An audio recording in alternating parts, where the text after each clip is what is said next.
It is my pleasure to introduce the title of our second panel, Long-Term Insurability of Physical Climate Risk, Drivers, Challenges, and Solutions. A critical topic, not only for the insurance industry, but for all. It is my pleasure to invite Dr. Swenja Surminski, a dear friend and colleague and a world-renowned expert in climate change adaptation. Swenja is the Managing Director of Climate and Sustainability at Marsh McLennan and an adjunct professor at London School of Economics. Swenja, over to you to moderate this tremendous panel. Thank you so much. Yeah, hi, Mariam, and hello, everybody.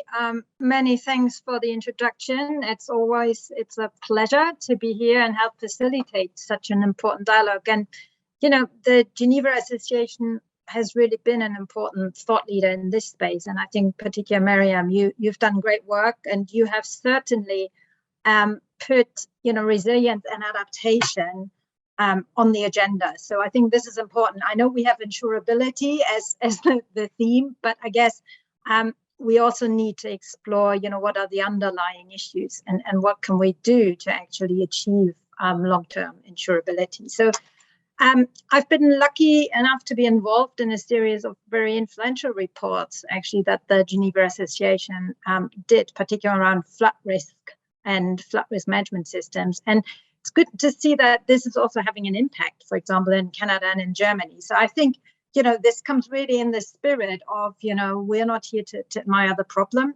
but, you know, to identify a way forward. And I hope that today's session can really sort of move us forward on that.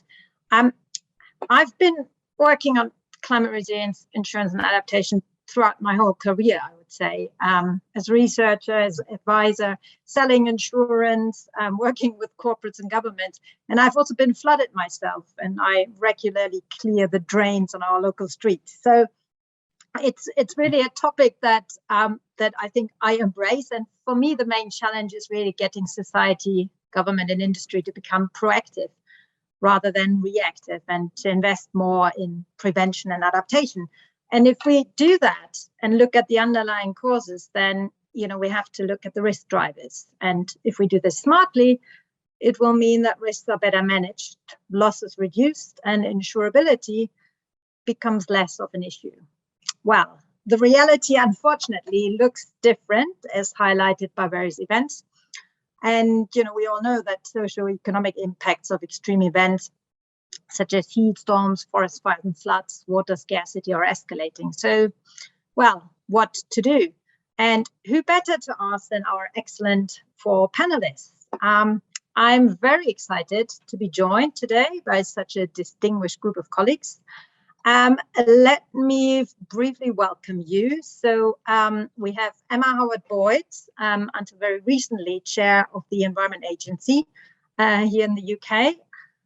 We have Veronica Scotti, chairperson, Public Sector Solutions at Swiss Re. Then we have Steve Mennell joining from Canada, Senior Vice President and Chief Climate Officer at the Canadian Mortgage and Housing Corporation. And finally, Mark Way, Head of Sustainability Underwriting with Zurich, North America. So great to have all of you here. And I think just looking at the setup, I know that we're going to have a great discussion. Before I invite each of you to share some quick observations, let me just outline very briefly some points to guide the discussion. And I don't think that anybody listening to this really needs a reminder, because I think particularly this year has brought it home that climate extremes across all continents are, you know, killing, disrupting and damaging communities and livelihoods and businesses. And yes, climate change is a factor, but these risks are also exacerbated by increasing concentration of people and assets in high-risk regions and aging infrastructure systems and vulnerabilities in supply chain. And I think this is also interesting, listening to the earlier panel, linked to the challenge of transitioning our energy systems and having effective low carbon systems in a time of changing climate. And just to give one example, so our research at Marsh McLennan shows that currently 23% of the world's power generation capacity is at risk of flooding, but this will rise to 41% in a 2-degree warming scenario. And, you know, that's just one example of what I think we all call a resilience gap. And significant investment is needed to adapt to the changing climate, and this will be a big focus at COP27 in Sharm el-Sheikh. And of course, there's also protection gap with insurability and affordability put into question in the face of these loss events.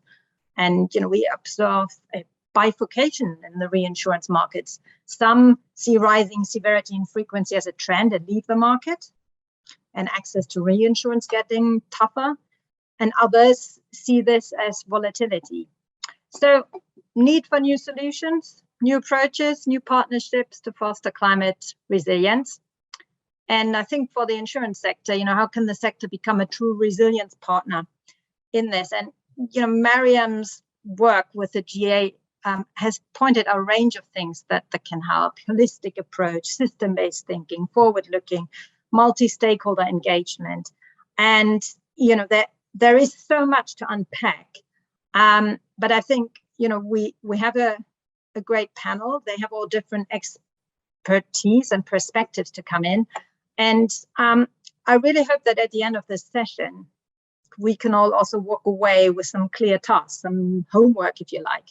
And maybe with that, I'll finish, but just leave that as a challenge to the panelists. So think about your elevator pitch at the end. You know, what's the most critical step to move forward? So I'll come back to that, to you on that. So let's start with Emma. Your experience as chair of the Environment Agency has put you basically at the forefront of adaptation resilient efforts. And, you know, you've also obviously been very involved in this internationally. What is needed to close the adaptation gap, and what needs to happen at government level? Well, thank you for that great question, and thank you for inviting me to join you today. Really fantastic that the Geneva Association is putting adaptation and resilience at the forefront of their agenda, of your agenda, and really pleased to see that you're going to be working, doing more research around adaptation and resilience. Again, fantastic also to hear Amanda Long's call to action at the start of this event, and really calling for those radical collaborations where we need to see governments working alongside industry and communities to get ahead of the climate change that we know is coming our way. And the scale of events that we are seeing around the world, and I've certainly seen that change during my time as chair of the Environment Agency. I finished in September a couple of months ago, and during the 6 years that I was chairing the organisation, where the Environment Agency has responsibility for flood and coastal erosion risk management, certainly saw the scale and frequency of events feel like it was happening increasingly. And some analysis that we did ahead of producing the adaptation report that we published before COP26 last year, when we looked at the flooding events that took place in Europe and wanted to understand what would have happened had the same sorts of weather systems hit England. Knowing that over 60% of people living in England live with that flood risk, we recognised that if that weather had hit the UK, it may not have been any better than what we had experienced or what was seen in Europe, despite the consistent investment by UK government in flood and coastal erosion risk management.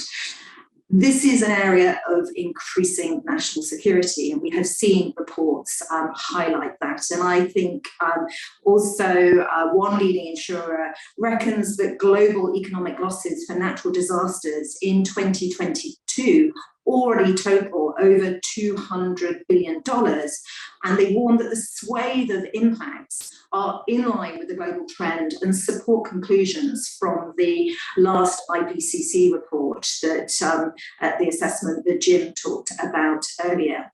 So I'm increasingly of the view that climate adaptation needs to be anchored in ministries of finance. We've seen that in countries at the forefront of the climate agenda.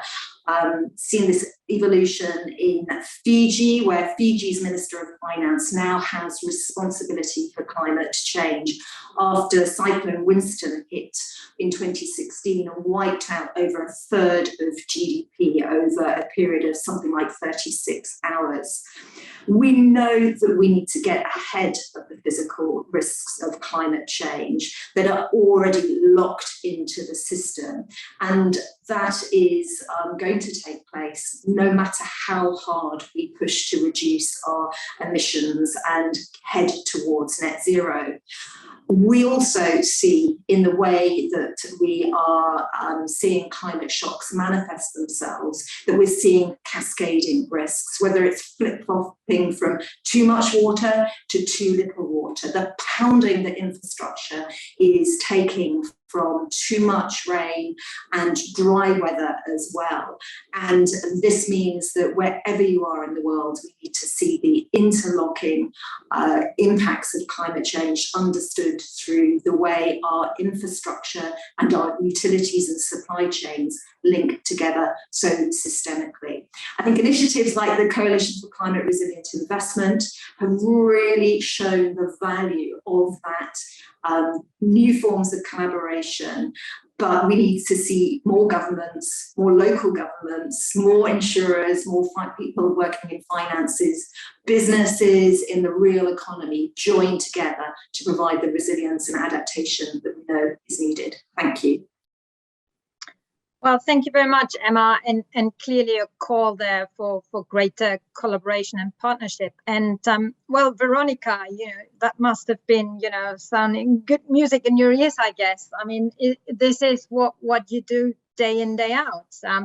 Your role puts you at the intersection of public and private sector. So can you give us some examples of, climate resilient success stories where public, private sector work together? I hope you can. Sure. There are some positive examples, Swenja, but I think I want to build a little bit on what Emma said, which is the systemic thinking approach, which I think is part of the obstacles. So maybe a couple of quick points. I think we have at the same time some frictions and in the system that get us, a little bit in the way of us accelerating on the adaptation front, but we really have some serious structural gap, which is why it is not enough to pat ourselves on the shoulders and say, hey, here we have 2 or 3 good examples, and let's just go and replicate them. And I think the structural gaps when it comes to adaptation start from the fact that we do not have a unified measure that we can assess our success against. So if I draw the parallel to mitigation, it's very clear. Everything can be translated in one metric, which is greenhouse gas emissions. And there, the rule of the game is clear. You can do mobilization because it's remove, and then you want to take care of the stock, and then you do the removal. So you reduce your emission, you remove the stock, and from there you can develop a whole industry of how you measure it, how do you actually remove, et cetera, et cetera. Now, let's talk about adaptation. There is no singular metric today. So I think what would be tremendously helpful is if we could translate, because adaptation is so local, and Emma described it, right? You need to work at municipal level. Mostly it hits people on the ground, and it's very different if you have too much water or too little water. To use our example, what the adaptation measure looks like. We have to be able to create a system that harmonizes across literally apples and pears. And then the total sum of that still needs to address something that is systemic in nature, which is climate. So I would say that's the challenge number 1 that we have at this moment. But if we can, and if we do, and if we put our efforts toward that adaptation score mechanism, and if we did it not just within one country, but we did it across, I think we would unlock tremendous financial system potential, because you can then translate everything in cash flows, and cash flows can be monetized, can be swapped, can be insured. So the whole shenanigan moves from there. The second thing is that in the challenges that I see in my work today is that we do need a main objective, but oftentimes when you anchor everything around a main objective, you miss out on benefits. And so it's great to talk about adaptation against physical risk. So let's say now we have seawater rising. Are we just going to put a lot more cement and raise our dikes, or are we going to do something different, right? So this ability to think again in system terms, even when we do specific interventions, I think it's pivotal to actually getting a number of adaptation benefits over and beyond the first preoccupation, which is security, safety. And the third thing that I see as a challenge, and then I'll give you some good stories as well, I promise. The third thing that I see as a challenge today is that we don't really have, if we're honest with ourselves, insurance covers that are adaptation centered or informed at their hearts. Because adaptation, if I go to my first challenge around, how do you measure it, has one core feature oftentimes, I'm not saying it's always the case, but it's often the case, which is measured, I call them the adaptation dividends are the equivalent of loss avoided. And the loss avoided is, something that as insurer we appreciate, but you need an upfront investment to obtain those loss avoided. And that's not the way insurance contracts are designed today. So there are some opportunities. I think we have at our disposal the most obvious thing that we can do as an industry immediately today, more of, is go after those protection gaps that are widening. And of course, we can put more capacity and capital at work in that direction. You hinted there is a clear market dislocation. So public-private partnerships are absolutely fundamental, whether it comes in the form of a risk pool or another mechanism, to actually ensure that the co-benefit of inclusion and affordability and a clear redistribution of this cost of climate risk increasing happens within society. So there is the market signaling value there that is very important. And as an industry, we should never lose that unique value that we have of putting a price on the climate risk. The second thing is ability to actually innovate our covers. And I do believe that if we can engineer our covers to actually include more adaptation benefits or adaptation-minded opportunities will be great. Things that I believe we need to revisit is how we account for these covers. Many of them, we're looking at single-year covers versus multi-year horizon that need to be aligned. That's not easy. Accounting, regulatory, capital requirements, and so on and so forth. But it's not impossible. I think there will be intermediate steps that we can take. And then we need to find ways of unlocking blended finance. A lot of what I do today comes with a negative premium. So if you introduce blended finance mechanism, you can actually create more positive cash flows, and you can therefore create more mobilization and a commercial market for insurance behind it. Maybe I'll give you one example just to stay on the positive side that I like a lot, because I think it addresses some of the structural issues around, how do we measure success? How do we create the system alignment? And it's the island of Texel in the Netherlands. I use this oftentimes because I think it is both big in its ambition, needed to be adapted for climate change. It's a dike, needed to be adapted, and was built in a time where the scenarios looked extremely different. And so the government had to get protected. But what I appreciate they did, and I think with great sensibility, is that they didn't just adapt to the next level of scenarios, but they also took the feedback that we gave through the process of, why don't you change the standards to the environmental standards of the area, so you can look at what is going to be the impact on nature and underwater and above water on the one end. And what can you do to create an environmental impact that is positive rather than negative, and potentially even a broader societal benefit? And so what they did, they included as part of the procurement, the introduction of grasses and sand, and that was included in the insurance cover that we provided. So if you just think traditionally, you would go back to a traditional engineering cover, but by extending just marginally our thinking, we've created today something that brings safety, brings economic activity positively. I think the island is visited by 1 million people, mostly in the summer, I suspect. And it has measurable, a few years later, very measurable positive impact on the natural environment, with more migratory birds, with better resilience underwater and above water. So I really do think that we need to do more of this as an industry, but the big structural issues that I hinted to before will remain with us, and for those to be addressed, we have to work across the aisle, as has been said already earlier. Well, thank you so much, Veronica, for that. And I liked your phrase, you know, if we just adjust our thinking marginally, we can have big, you know, results. I wonder what happens if we then adjust our thinking even bolder and not just marginally, but be bolder. Lots of things that I want to come back to in the discussion later on. But Steve, where does climate resilience and adaptation feature in your work at the Canadian Mortgage and Housing Corporation? And, you know, we've been talking a lot about, you know, the challenges, particularly also in sort of this question of pricing in physical risk and also incentivizing behavior change. I mean, how does this play out in your work? Can you share some insights there, please? Yes, absolutely. And thank you very much for having me as part of this discussion. Really, really insightful material here.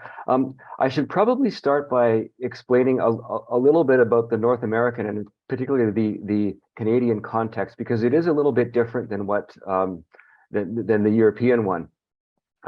In many ways, we are behind those of you in Europe on mitigating and understanding physical risk associated with climate change, and we're certainly behind on flood risk. Just by way of example, we've only had overland flood insurance available to homeowners for 6 or 7 years in Canada. It's a very new product and a new concept for us. And only roughly 15% of our households have that coverage. So a very different factual situation than what you're accustomed to in most countries in Europe. But I would make kind of 3 points in response to your question. The first one is that the way our system operates is we have kind of 2 parallel systems that address housing risks in our country. The first one is the insurance risks and the physical risks that largely falls under the umbrella of property and casualty insurance. And then, of course, we have a housing finance system, a mortgage lending system that runs very, very separately from the physical risk system. On the housing finance side, we have a very sophisticated system of government supports, of risk absorption, of pricing, where the government's ultimate guarantee is very explicit and is well understood and is applied through a vast series of programs and interventions. On the physical risk side, though, we don't have such a sophisticated approach, and consequently, most of the physical risks become socialized in the sense that the government funds the risk through a formal and informal responses to events like flooding. And the vast majority of the costs of mitigation following a flood are funded by provincial and the federal government in Canada. So individual homeowners or property owners, even in the multi-unit segment of the housing market, are not exposed to most of the financial risks or the costs associated with flooding or the other perils like wildfires. So what happens is then, and that brings me kind of to my second point, is that because those risks are not priced in, there is very little financial incentive to make any changes. We obviously need to make changes in our settlement patterns. We have in Canada roughly 10% of our housing is in high risk flood areas, but there's very little incentive to change that. Following almost every significant flood we've had, we rebuild virtually the same assets that were there prior to the flood. And the reason is that there's no financial incentive, no incentive of any kind for the homeowner to do anything else. They're compensated for much of the financial risk, and so they end up rebuilding. There's also a misalignment between our regulatory approaches and our financial ones. So in a federal system like we have in Canada, virtually all of the regulatory authority for the physical aspects of our housing, land use planning, building codes, provision of infrastructure is undertaken by provincial governments, whereas most of the financial regulation and intervention on the is undertaken by the federal government, and there is somewhat of a disconnect between these two systems. They're not working in alignment at the moment, and I would argue that a regulatory approach alone is insufficient. In fact, it's proven to be insufficient because, as I mentioned, we just end up rebuilding in places that we probably should not. And then the third point I would make is that we still have a fairly rudimentary understanding of these risks. We don't have certainly in Canada, we don't have a national common understanding of flood risk. We don't have up-to-date flood mapping that covers the majority of the populated areas. That coverage right now is spotty and is not, and that information is not always available to individuals, even if they want to make an individual decision that is aligned with the right public outcome. There's the information that they need to make that decision is often not available to them. So when you combine all of these things, we have kind of a situation where we need pretty serious reform to start to align those financial incentives with the right policy outcomes that will require us to, I believe, start to price much more profoundly the physical risks into the financial decisions that are being made by property owners. And I think that we can get into this a little bit later if you want, if we have time. But I think some of this will be done through financial intervention that changes the cost of capital on the housing finance part of this system to align it with the physical risks that we are seeing relating to climate related weather events and so on. So I'll stop there, but I'm happy to unpack some of that more if you want. Yeah, Steve, thank you very much. I mean, yes, again, there is a lot of really important material in there, and I remember always thinking about the different actors and what the window of opportunity is. If you kind of think through from the moment someone wants to build a house or a factory or, you know, place an asset to the point it's done, and all these decisions in that process, you know, these are windows in a way for for incorporating resilience and adaptation, but usually insurance and to some extent also the banks around mortgage provision, they come fairly late in the process to the table, and I think that's an important point to consider. But maybe we can come back to that. Mark, I would like to explore something that was mentioned earlier. I think Emma, but also Veronica sort of brought this in. That obviously the challenge of resilience is huge, and we have a lot of tools in our arsenal, but one is also working with nature.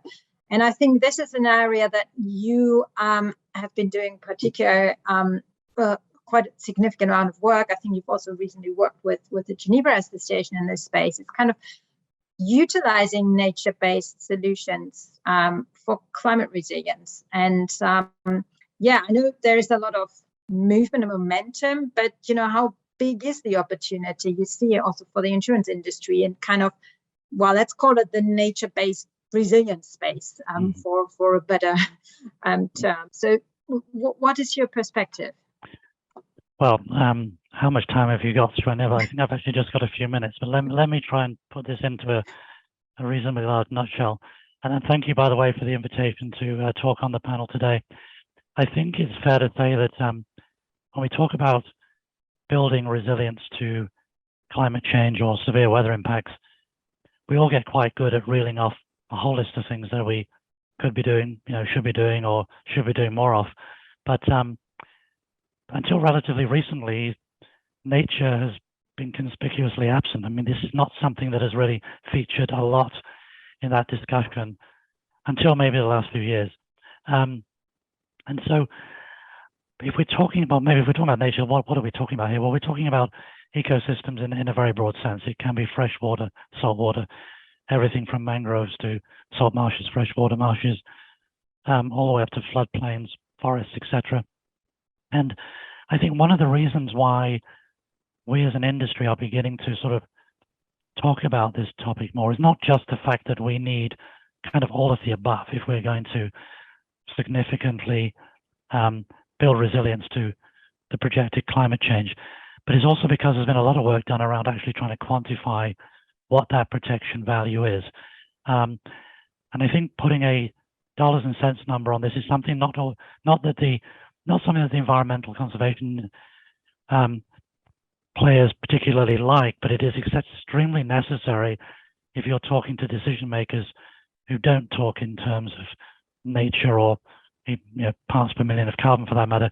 We have to bring this into a language which they understand. So quantifying nature has been something that's really, nature's protection value has been something that's really grown over the last 10 to 15 years. And it's very pleasing to see that in some of those academic and scientific research papers and reports that the insurance industry has been represented. So just one example, or maybe a couple of examples, we've seen RMS, modeling company at the forefront of that of risk modeling. They brought out a very interesting study around Hurricane Irma in 2017 and what it did to Florida. And they recognized that, or they modeled this in conjunction with the Nature Conservancy, and really could show that by having preserved mangrove forests, the actual cost of that severe hurricane was probably $1.5 billion less because of nature. In some of the counties around the storm track, the loss was approximately 25% less. So some really, I think, impressive numbers. And we've seen additional studies from AXA around mangroves. We've seen Swiss Re obviously working a lot on coral reef topics. We've seen some very interesting work from Munich Re around floodplain management. And perhaps most recently, Willis Towers Watson on ecological forestry management, how that can reduce fire risk or wildfire risk. So I think all of these studies, with or without the industry, are coming to the same conclusion that we have to consider how we work with nature rather than against it. Nature is causing us a lot of these problems. Okay, they're self-inflicted in the sense of what we're doing in terms of greenhouse gas emissions, but it is also a part of the solution. I think there's three areas where we can be thinking more about this as an industry. One is the obvious one that I've just mentioned, about encouraging the protection and the restoration and the further quantification of the value of nature. Inland, also obviously on our coastline, and really also thinking about in terms of some of our customers. We have the construction sector, which is heavily into thinking about integrating green and grey approaches to coastal infrastructure and other inland infrastructures, and how that can be blended in an optimal way. If we can understand the metrics and to compare green approaches to grey approaches, then that will become even more effective going forward. I think the second area is one that's most attractive, is the area of product and market development. We've seen already the development of insurance for nature products starting in Mexico with work that Swiss Re was involved in. We've seen that expand in the Caribbean. So you have literally protection against hurricane damage on reefs extending from Mexico all the way down to Honduras now. We see a lot of effort going in to expanding that into Asia. And I think a lot of the innovation, the product innovation there is around parametrics, which has I think a big part to play in this whole resilience discussion. And the third area moving forward is investment opportunities. There's a huge push here taking place around the topic of conservation finance, around the topic of biodiversity. Biodiversity is also a topic that's coming onto the radar screen of the insurance industry. And really what we're talking about here is it's all about the same topic. We just look at it from different angles. So funding that is going into biodiversity will enhance resilience as well, obviously enhance biodiversity resilience, but also enhance the resilience capacity to build more resilience to climate change. Companies are already beginning to do this. There is something out there called blue carbon. Blue carbon is carbon sequestration. I know we're not talking about mitigation now. We've done that earlier on, but just bear with me a second. Blue carbon is carbon sequestration from coastal ecosystems like salt marshes and mangrove systems. That is beginning to come onto, or very soon will be on the market as an opportunity for corporations and other entities to offset their emissions. If you offset your emissions by restoring mangrove forests or salt marshes, you are instantly improving resilience. And that's something which we really need to, I think, encourage more of. Let me stop there, otherwise I will not stop. So I will finish here. Thank you very much. Well, thank you so much, Mark. And yeah, it is certainly an area I think that would actually deserve a separate panel session to explore it. But I think it is really good to see that this is also now becoming more mainstream and it is starting to get recognized. And I think, Veronica, you mentioned the co-benefit elements. I mean, you know, this is like a really good example of how we can capture co-benefits. Before we have another round of discussion, I should have encouraged our audience to actually put in questions into the chat function. I think that not in the chat, sorry, there's a question and answer facility, and we will try and pick up those questions. So please feel free to, you know, if you have burning questions, share them with us. In the meantime, maybe just a quick round. I mean, there's a lot of issues to unpack, but you know, given that we're also focusing on insurability and, you know, the future, and there was a lot of reference to partnership, innovative insurance solutions. So let me just ask you this, you know, how does, for you, insurance look in, you know, 10, 20 years from now in this space? I know that's a bit of an, you know, open question. And I think a lot of the things that you said are probably linked to that. But I don't know, Veronica, do you have any sort of thoughts on that? You know, I have a wish, and then I think we'll have to see what reality delivers. Because I think what I just want to pick maybe some of the threads from before. Both climate mitigation and adaptation are, first of all, they're neither mutually exclusive. In fact, as Mark just pointed out, they can be just empowering each other, so to speak, right? Maximizing each other. So, but they both recognize that what we have is a combination of public and private goods. They, you know, up until very recently, we've been thinking of a lot of these dimensions that we've been exploring as predominantly a public good. And I think what I really see shifting, and then I'll answer your question, what I really see shifting tremendously in the short term that will have staying power in the medium and long term, is that there is a business recognition that adaptation and mitigation is business critical. Okay, so for me, this is a very important shift. Now we see it very clearly in the mitigation efforts. And, you know, I'll quote one, is the WEF Coordinated CEO Climate Leader Alliance. They've kind of come together across sectors, and it's very clear they put together what are their ambitions, what is their current footprint. They're going to they summed up their own net zero targets, et cetera, et cetera. And so, and then they've been tracking it, and they're tracking ahead of any government, and any government, singular government, even the largest one. Adaptation strategies have not delivered mitigation strategy, that none of them year-on-year check has delivered as much as this group of 130 companies together. So I think this is a very powerful and important dynamic. And within that group, I know that the conversations, while clearly focused on mitigation, are starting to move into adaptation as well. So I think that's important, because I can imagine a state of the world, and maybe I'm addressing in part the question in the box, where business does not wait for government to do things. Business can start doing things, and I see through my interactions that this is really forming quite nicely. But then what we need to see is this framework of reference, and Steve just depicted it so beautifully, right? With the spaghetti bowl that is regulations in a single country federated like Canada. If you then take it on an international scale, is where most insurance companies anyway operate, it becomes just such a complex reference system for us to be able to decide, are we within compliance and governance? Is what we're doing with the best of our intentions? Let's say Mark's hinted to restoration covers for natural assets.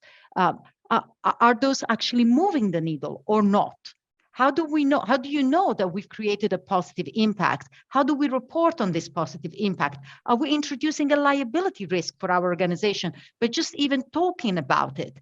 I mean, let's be very serious. People are upset. And if you are running a business today and you want to talk about this stuff, most guidance from compliance is don't. Just don't go there, right? And can I come in with please, Emma, come in. Can I come in with some reflections around regulation? Because I think it's not only important to get it right so that it's working cross-border and globally, but also that we're getting those responsible for environmental and nature-related regulation working in lockstep with those responsible for economic regulation and financial regulation. We're too often doing this work in different swim lanes, but as Mark put across so importantly, the issue of nature-based solutions, often the regulations for those sit elsewhere. So we've got to make sure that, again, whilst we're designing the standards that we so need to make sure that we're investing and insuring in the right way, that we're doing it in a joined up fashion. And again, can I add to the points that you made, Veronica, earlier about the importance of standards? I've certainly been calling for Treasury in the UK that has responsibility for financial regulations to look at the economics of adaptation and resilience so that we know what standards that we want to invest in, and can also look at how that is split between the public and the private sector. We know in this country, this decade, something like £650 billion worth of infrastructure is set to be built. That's the new stuff, let alone the existing stuff. We need to make sure that that is ready from a net zero perspective, ready from a resilience perspective, so it literally doesn't wash away in a flood or melt in a heat wave, but also making the most of a nature positive way of building and preparing infrastructure for the future. Thank you. Thank you very much for this discussion. Clearly, regulation is an important part, but in terms of the role of insurance in this and the efforts around resilience and adaptation as a way to ensure that we have long-term insurability. I mean, we've heard some examples Steve, where do you see this? I mean, I've asked this question, if we look forward, 10, 20 years, in insurance, the role of insurance, what is your perspective? Yeah, and I hope I'm not too repetitive in my answer from my opening remarks, but I would say two things. First,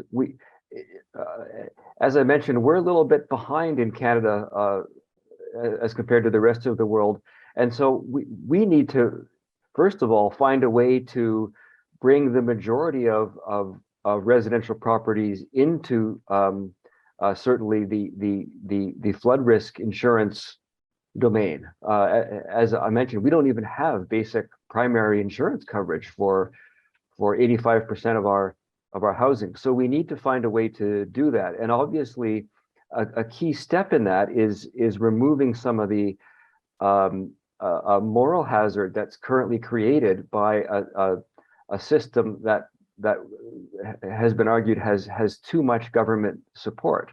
We have to find a way to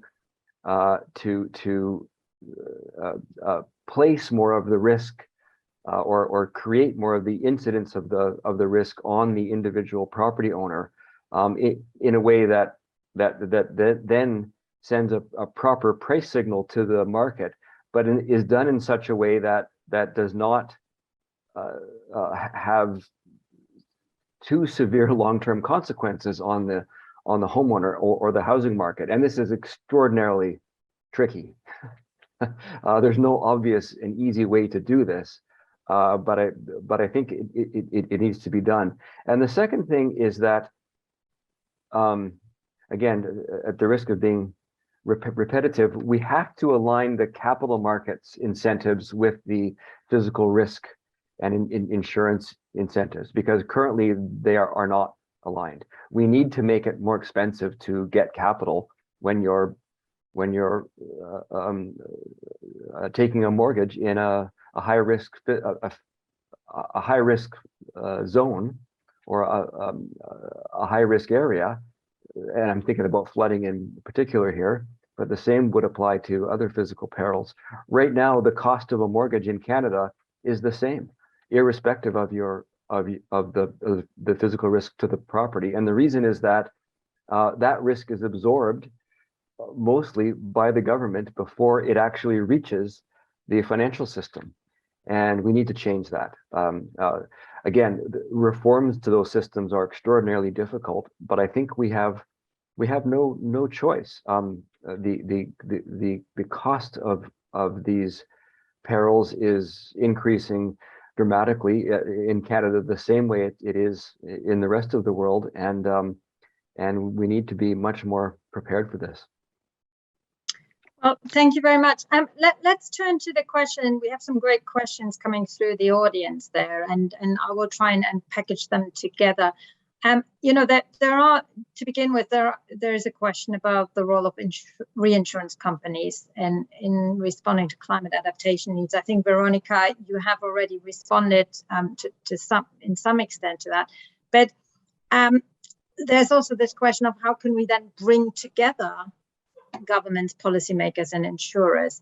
And Mark, maybe I can offer a quick example because it's known in the industry, which is the Insurance Development Forum. And I know this is mostly for developing markets, but it was designed from its onset to be the platform through which the insurance industry would mobilize international financing resources and bring the best of its capabilities, which I'm sure the audience knows is in the risk analytics, in the ability to understand and put a price on risk, as Steve has physical risk as well, as Steve has highlighted, in the ability to absorb some of that at the right price through risk transfer structure and redistribution mechanisms.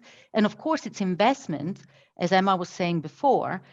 We are developing as a firm, but as an industry, ever more thematic investments that recognize that these are long-term trends, and there will be a shift in value pools. And I know, so to me, that is clearly three propositions that today we're directing towards emerging economies and developing markets that are already feeling on, on their skin today, the effects of climate change and the lack of their own ability to adapt. And by offering the knowledge through, for instance, analytics that we socialize and we make publicly available, by offering to work with them in the UNDP in financing structure that put them, on a better path to be fiscally resilient if anything strikes, and in developing co-investment opportunities and platforms, we're making a big stride. I think this is a typical case where the global South could teach something to the global North, right? If we imagine doing this on a broader scale, I think we would be, there are those mechanisms we can learn from. I think it's so important to learn from others. So whether it's those that are ahead of receiving the impacts, the severe impacts of climate risk, or indeed where specific campaigns have been run in different countries. So here in the UK, we've seen Flood Re lead a Build Back Better campaign, so that insurance at the household level is about building back to the next flooding event, as opposed to back to how a house was for existing events. And again, that sort of initiative working alongside the insurance industry are the sorts of things that can be shared around the world, so that we leapfrog in terms of the product development that we're seeing, whether it's at a household level, at a community level, at a country level. Lots to learn in this space.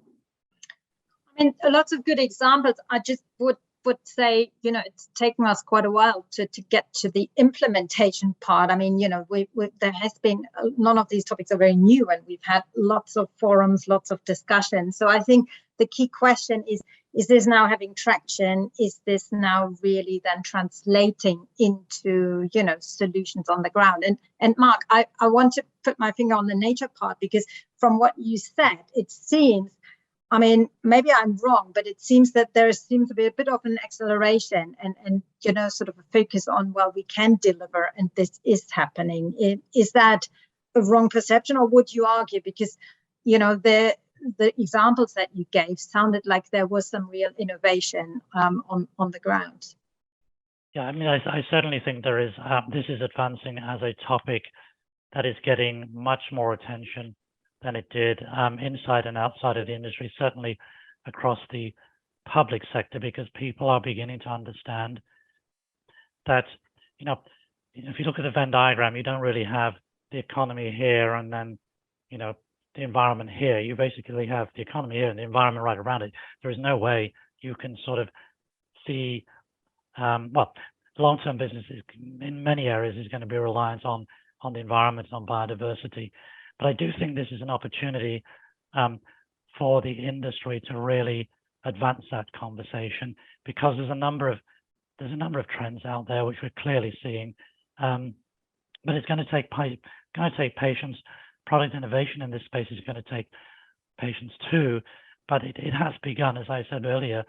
But I think if we think about some of what is driving this topic more and more, we can look to the Paris Agreement. There's like over 90 countries that in their nationally determined contributions have mentioned nature-based climate resilience. We see the World Bank talking about promoting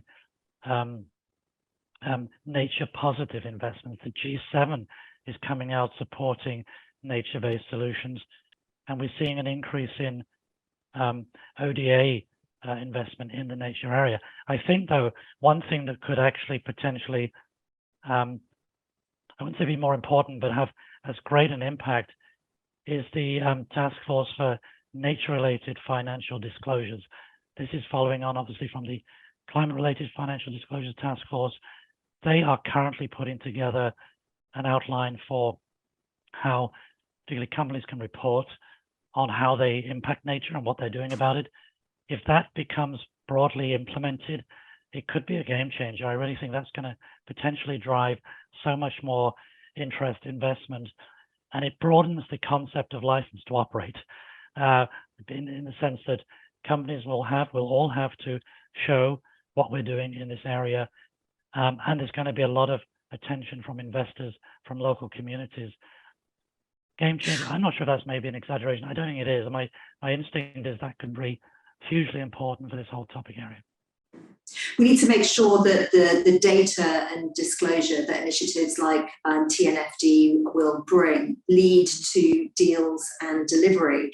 And again, this is where emphasis needs to be placed. And we're seeing those in the finance sector, those in the insurance sector, trial with pilots the building of projects, but so often these are at a local level, and we need to work out mechanisms to allow them to be scaled up so that larger flows of capital can allow those pilots at a community level, at a landscape level, be invested in. And this is where we do need patience, but we also need massive pace and urgency in the way that we drive this change. I'm conscious of time, and I would urge the panel to think about their little elevator pitch. We're coming to that in a very quick moment. But we have two questions there. One is about the lack of risk transfer solutions for chronic risk. I mean, we've been really also thinking this through in terms of, the extreme events, the climate shocks, the floods, the wildfires, and the storms. But what about the chronic risks? And then also, when we're talking about this in the longer term, is there a risk that governments can turn insurance companies into the social arm of government as the cost of risk changes over time? I mean, we're talking about partnership solutions that are sort of designed between public-private, but, what form is that going to take?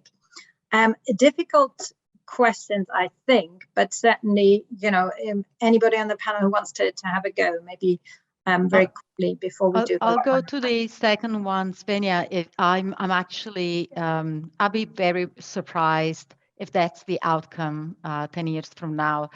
If anything, I'm expecting two different potential outcomes. One I like a lot better than the second.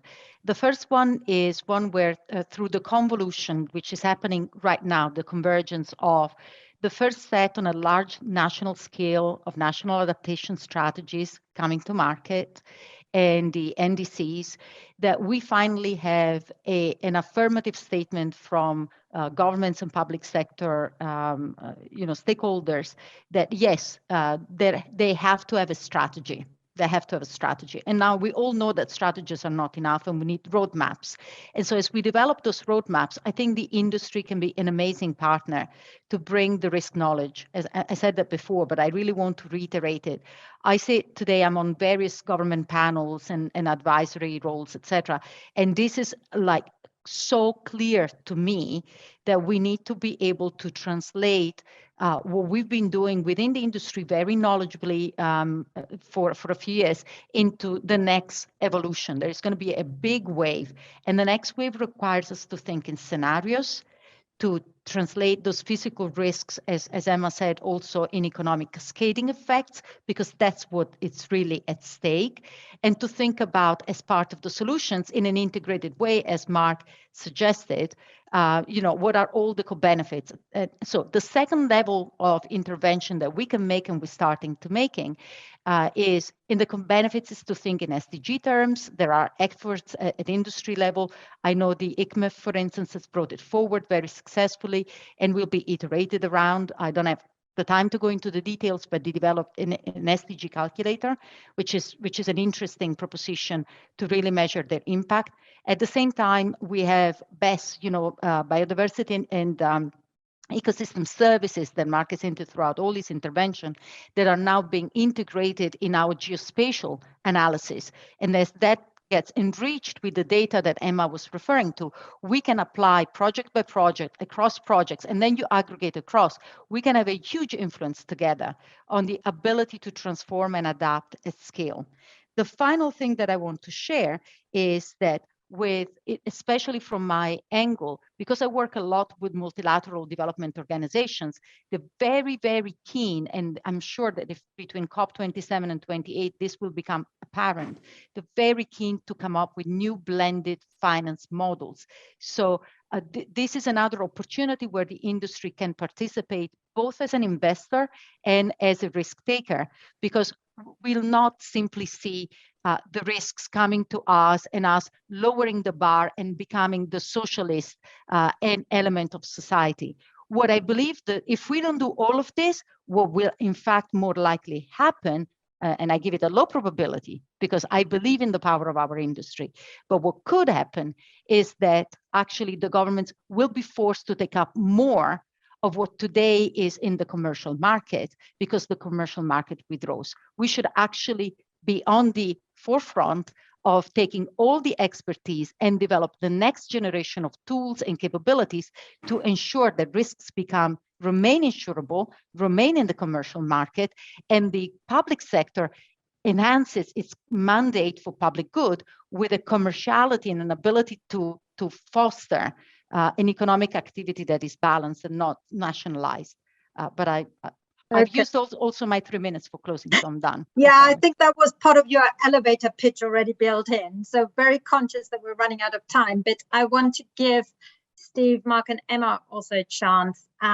And we still haven't answered, will there be insurance for heat risk biodiversity loss? So Mark, Steve, Emma, prepare for your final comment. And if any of you can answer that question, that would be a bonus. So who wants to start? Steve, you want to go?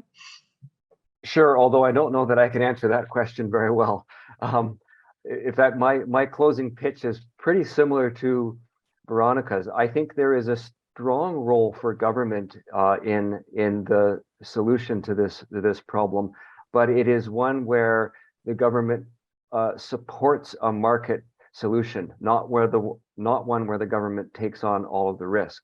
And in our context in Canada, certainly that means moving away from our currently socialized model to a model that is more market-based and that does place most of the risk where most of the risk is absorbed in the private sector. That will require a couple of things. The first one is a willingness to work in partnership between industry and government, and I think we're doing a pretty good job of setting the foundation for that. And the other is creating that foundational data set and having a common understanding of the risks that is available publicly, so that people can actually make decisions and change the decisions they make based on good information and information that is understood broadly. So that's okay. Thank you. You're taking all very long elevators, so let's make the elevator ride shorter. Mark, very quickly, and then Emma, you have the last word. Mark. Okay. I will be quicker. Let me say that. So I think basically, I mean, what I would say is we've talked about this already, but clearly we have to be working with our broader stakeholder community across all of these topics, particularly the public sector. They can have the ability to change laws and regulations, building codes, et cetera, et cetera. We probably have to have some form of, dare I say, a grand bargain, because if we are to keep areas insurable, they have to be invested in to keep that risk manageable. I think that was probably the original concept behind some of the conversations around Flood Re. I think we also have to be pricing in risk. We have to be understanding very clearly that if you have a 30-year mortgage in an area that's likely to be flooded, yeah, you have to bear that in mind before you make a decision around where you start to develop and create new buildings. Let me just address, there was a question about biodiversity. Will there ever be insurance for biodiversity? I'm very optimistic there. I think there will. I think we have some of the tools there we need. Satellite monitoring of vegetation or vegetation index is kind of a step in that direction. We're seeing AI be deployed to identify and monitor biodiversity in given areas. I think those are kind of the parameters that we could be using in future to build insurance products around. So I'm optimistic about that. It won't be easy, but if we need to do it, we will do it. But there has to be a market for it as well.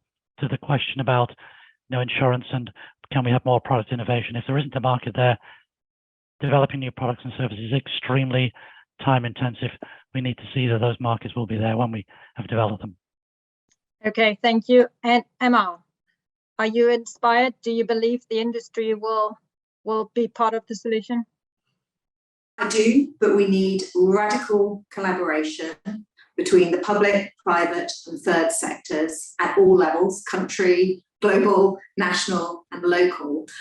But it needs to happen at pace and at scale because this is incredibly urgent. We've talked about nature. Nature is very angry. I have heard nature roaring as rivers have been full of water after rainfall events. We need to get moving at pace so that we get ahead of the climate that we know is changing. Thank you. Okay, well, very important reminder. And with that, many thanks to the panel. I want to pass now back to Mariam and thank the Geneva Association again for hosting this. And just, Veronica, can you answer that one last question about the island in the Netherlands? I can't remember the name. Just type it in there. Texel. Thank you so much. Happy to. Thank you.